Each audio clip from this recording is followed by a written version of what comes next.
दोस्तों, कुछ घर समय के साथ खामोश हो जाते हैं और कुछ अंदर दबी चीखों को हमेशा के लिए कैद कर लेते हैं। ये कहानी है 65 साल की निर्मला देवी की, जिनका बेटा विवेक शहर में एक बड़ी कंपनी में मैनेजर है और जिन्हें अब सब भूल चुके हैं कि किसी जमाने में वो एक मशहूर संगीत शिक्षिका थीं। अब बस अकेली रहती थीं एक पुराने से कोठीनुमा घर में, जहां हर दीवार एक दबी हुई बात छुपाए बैठी थी।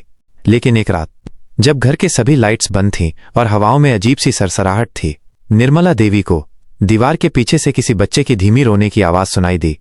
पहले तो सोचा वहम होगा, लेकिन ये आवाज रोज आने लगी। रात के 2:30 बजे ठीक उसी कोने से। विवेक को कॉल किया, बेटा इस घर में कुछ है, कोई बच्चा रोता है। लेकिन जवाब आया, माँ प्लीज ये सब मत शुरू करो, अकेले रहने लगी हो तो ऐसे ही आवाजें लगती हैं। निर्मला देवी चुप हो गईं, लेकिन दीवार नहीं चुप थी। अगली सुबह उन्होंने फैसला किया, दीवार के पीछे क्या है जानकर रहेंगी। लकड़ी का हिस्सा खोला, अंदर अंधेरा था और धूल से भरे बक्से। लेकिन एक बक्से पर था एक बच्चे का नाम लिखा हुआ, अर्जुन। वो चौंकी, क्योंकि उनके पति की पहली पत्नी के बेटे का नाम अर्जुन था, जो बचपन में ही खिड़की से गिरकर मर गया था, यही बताया गया था। लेकिन उस हादसे के बाद कभी किसी ने उसकी तस्वीर भी नहीं देखी। ना उसकी कोई चीज कभी इस घर में मिली थी, ना उसके बारे में कोई बात करता था। अब सवाल था, अगर अर्जुन कभी था ही नहीं तो उसका नाम उस बंद बक्से पर क्यों था? निर्मला देवी का दिल धड़कने लगा। उन्होंने कांपते हाथों से बक्सा खोला। अंदर थे एक छोटा सा खिलौना ट्रक, एक रबर की गेंद और एक पुरानी डायरी, जिसके पहले पन्ने पर लिखा था, अगर मैं ये पढ़ रहा हूं तो इसका मतलब है मैं अब इस घर में नहीं हूं। निर्मला देवी की रूह कांप उठी। कहानी यहीं खत्म नहीं होती दोस्तों, क्योंकि उसी रात उनके कमरे में खिलौना ट्रक खुद ब खुद हिलने लगा और अर्जुन की डायरी में लिखा हर शब्द अब हकीकत बनने लगा था।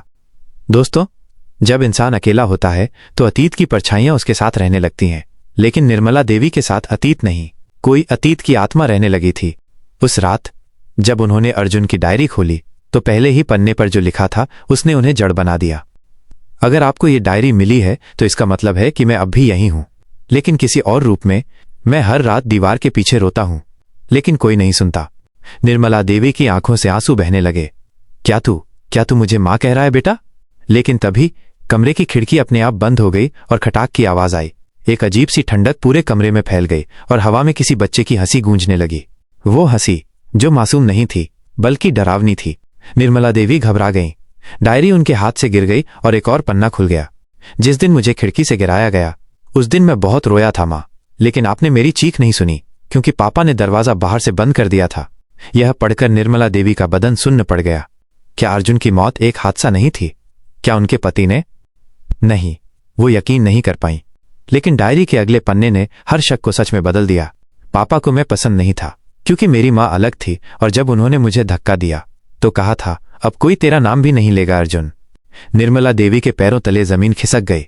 वो लड़खड़ाकर कुर्सी पर बैठ गईं। क्या मोहन जी मेरे पति ने ही अर्जुन को मार डाला? उनका दिल बैठने लगा। लेकिन तभी कमरे में रखी गेंद खुद ब खुद घूमने लगी और दीवार पर अर्जुन की आवाज फिर आई, क्या आप अब मेरा सच जानेंगी? निर्मला देवी कांप रही थीं, लेकिन अब डर नहीं था, अब पछतावा था और एक जुनून कि वो सच को सामने लाएंगी। अगली सुबह वो सीधे पहुंची विवेक के ऑफिस। बेटा, अर्जुन कौन था? विवेक चौंका। कौन अर्जुन? तेरे पापा का बेटा, जिसकी कभी तस्वीर तक नहीं देखी। विवेक की आंखें फैल गईं। मां, ये बात आप कैसे जान गईं? निर्मला ने धीमे से कहा, अर्जुन अब भी हमारे घर में है, उसकी आवाजें अब भी दीवारों से आती हैं। विवेक चुप हो गया, फिर बोला, मुझे बचपन में एक बार वो बक्सा दिखा था। मैंने पापा से पूछा भी था, पर उन्होंने कहा, अगर दोबारा अर्जुन का नाम लिया तो तुझे भी खत्म कर दूंगा। निर्मला देवी का दिल टूट गया। मैं कैसे इतनी अंधी थी बेटा? लेकिन ये कहानी यहीं नहीं रुकी दोस्तों। वो डायरी में एक आखिरी पन्ना था जो अब तक बंद था। उस पर लिखा था, अगर आप सच जान चुकी हैं तो मुझे वहां ले चलिए जहां मैं चैन से सो सकूं। मेरी अस्थियां अब भी उस दीवार के पीछे हैं, उसी पुराने बक्से में। निर्मला देवी चीख पड़ी, बेटा। दोस्तों, कुछ सच इतने डरावने होते हैं कि सदियों तक दीवारों में दफन रहते हैं। लेकिन अब वो दीवार टूटने वाली थी। निर्मला देवी अब और इंतजार नहीं कर सकती थी। उन्हें अर्जुन को चैन देना था, उस मासूम आत्मा को जिसे उसके अपने ही बाप ने दीवार के पीछे कैद कर दिया था। उसी रात वो टॉर्च, हथौड़ा और अर्जुन की डायरी लेकर पहुंची उस कोने की दीवार के पास जहां हर रात अर्जुन की आवाज आती थी। हर हथौड़े की चोट पर दीवार से धूल और खून जैसी लाल मिट्टी झड़ने लगी। कमरे में अजीब सी बदबू फैलने लगी, लेकिन उन्होंने रुकना नहीं चुना। दीवार के भीतर से एक पुराना लोहे का बक्सा दिखा, जैसे ही उन्होंने उसे बाहर खींचा, कमरे की लाइट खुद ब खुद बंद हो गई। टॉर्च की हल्की रोशनी में उन्होंने बक्सा खोला और जो देखा वो किसी भी माँ के लिए मौत से भी ज्यादा दर्दनाक था। बक्से में एक बच्चे की छोटी सी खोपड़ी थी और एक सड़ा गला खिलौना ट्रक, बिल्कुल वही ट्रक जो अर्जुन ने अपनी डायरी में जिक्र किया था। निर्मला देवी फूट फूट कर रोने लगी। बेटा, माँ तुझे पहचान नहीं पाई, तेरा साथ नहीं दे पाई, तेरे लिए कुछ नहीं कर पाई। और तभी कमरे में अचानक शांत हवा बहने लगी, खिड़की खुल गई और ऐसा लगा जैसे किसी ने उनके कंधे को प्यार से छुआ हो। दीवार पर अर्जुन की आवाज आई, शांत, मासूम और हल्की सी मुस्कुराहट लिए हुए। अब आप मुझे सुन पाई। अब मैं जा रहा हूं, लेकिन इस बार अकेला नहीं, आपकी ममता साथ लेकर। कमरे में एक हल्की सी रोशनी फैली और बक्से के अंदर का साया धीरे धीरे मिट्टी में विलीन हो गया।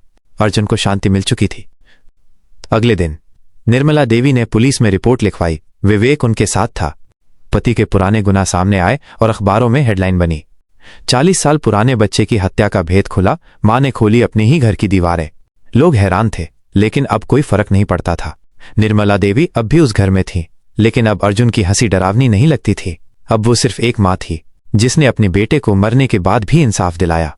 कहानी से सीख, कभी कभी सच को सामने लाने के लिए डर से बड़ा बनना पड़ता है, और एक मां का प्यार हर डर, हर दीवार और हर अधूरी चीख से बड़ा होता है।